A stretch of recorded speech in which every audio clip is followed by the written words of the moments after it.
Assalamualaikum warahmatullahi wabarakatuh. Perkenalkan, nama saya Irma Nur Hayati dari kelas manajemen 1B dengan NPM 2101068, Sekolah Tinggi Ilmu Ekonomi Latifah Mubarakiyah Suryalaya. Pada kesempatan ini, untuk memenuhi salah satu tugas mata kuliah pengantar bisnis dengan dosen pengampu Bapak Adi Robit Setiana SEMM, saya akan memaparkan materi mengenai bentuk-bentuk badan usaha.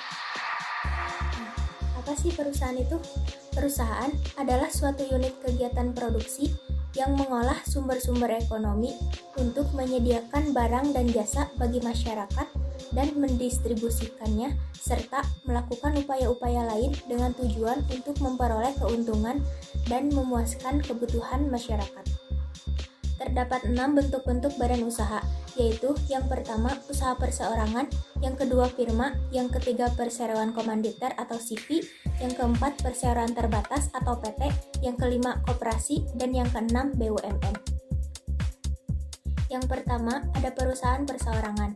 Bentuk ini merupakan bentuk yang pertama kali muncul di bidang bisnis yang paling sederhana, di mana dalam hal ini tidak terdapat pembedaan pemilikan antara hak milik pribadi dengan milik perusahaan. Bentuk badan usaha semacam ini pada umumnya terjadi pada perusahaan-perusahaan kecil, misalnya bengkel kecil, kerajinan, toko pengecer kecil, dan lain-lain. Kelebihan dan kelemahannya yaitu mudah dibentuk dan dibubarkan, bekerja sederhana, pengelolaan relatif, tidak perlu kebijakan pembagian laba, tanggung jawab tidak terbatas, kemampuan manajemen relatif, sumber dana terbatas pada pemilik, resiko kegiatan perusahaan ditanggung sendiri, dan lebih mobile. Yang kedua yaitu firma. Bentuk ini merupakan perserikatan atau kongsi ataupun persatuan dari beberapa pengusaha swasta menjadi satu kesatuan usaha bersama. Perusahaan ini dimiliki oleh beberapa orang dan dipimpin atau dikelola oleh beberapa orang pula. Tujuan perserikatan ini adalah untuk menjadikan usahanya menjadi lebih besar dan lebih kuat dalam permodalannya. Kelebihannya yaitu prosedur pendirian mudah, mempunyai kemampuan finansial yang cukup besar, dan kelemahannya yaitu utang perusahaan ditanggung oleh kekayaan pribadi anggota firma. Kelangsungan hidup tidak terjamin.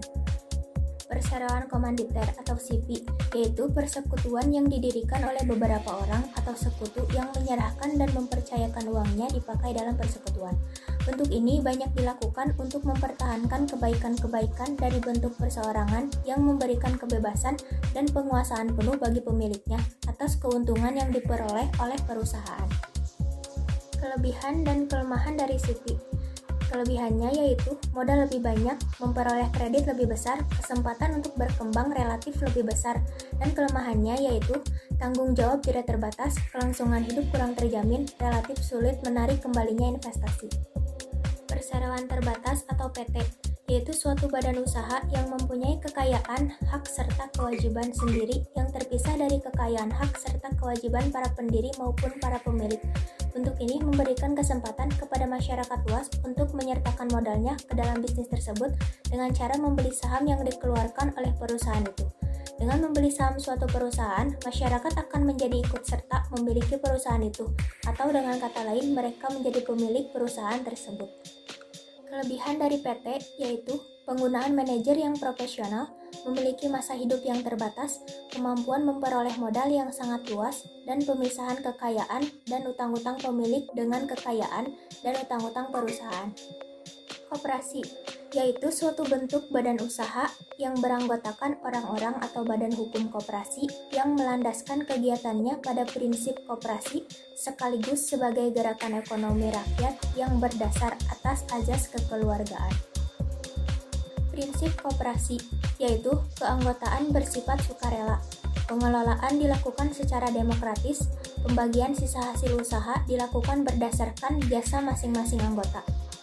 Ciri koperasi yaitu lebih mementingkan keanggotaan, anggota bebas keluar masuk, kekuasaan tertinggi di dalam rapat anggota, badan hukum yang menjalankan usaha untuk kepentingan anggota. Pengelompokan koperasi dibagi menjadi 4, yaitu koperasi produksi, koperasi konsumsi, koperasi simpan pinjam, dan koperasi serba usaha. Dan yang terakhir ada BUMN atau badan usaha milik negara, yaitu suatu badan usaha di mana modalnya dimiliki oleh pemerintah yang berasal dari kekayaan negara. Dalam sistem perekonomian, Peranan BUMN sebagai pelaku ekonomi berlaku secara nasional. Tujuan didirikannya BUMN adalah untuk mewujudkan kesejahteraan rakyat serta memenuhi kebutuhan masyarakat di beberapa sektor yang ada. Contohnya, sektor pertanian perikanan, transportasi, telekomunikasi, dan lain-lain. Fungsi dari BUMN yaitu BUMN sebagai penyedia produk-produk yang bernilai ekonomis serta tidak disediakan oleh badan usaha milik swasta yang lain. Yang kedua, BUMN sebagai penyedia layanan untuk masyarakat baik berupa barang ataupun jasa. Yang ketiga, BUMN sebagai pelopor ekonomi yang diminati oleh swasta. Sekian pemaparan materi mengenai bentuk-bentuk badan usaha dari saya. Mohon maaf apabila terdapat banyak kesalahan. Jangan lupa like, comment, dan subscribe ya guys. Terima kasih. Wassalamualaikum warahmatullahi wabarakatuh.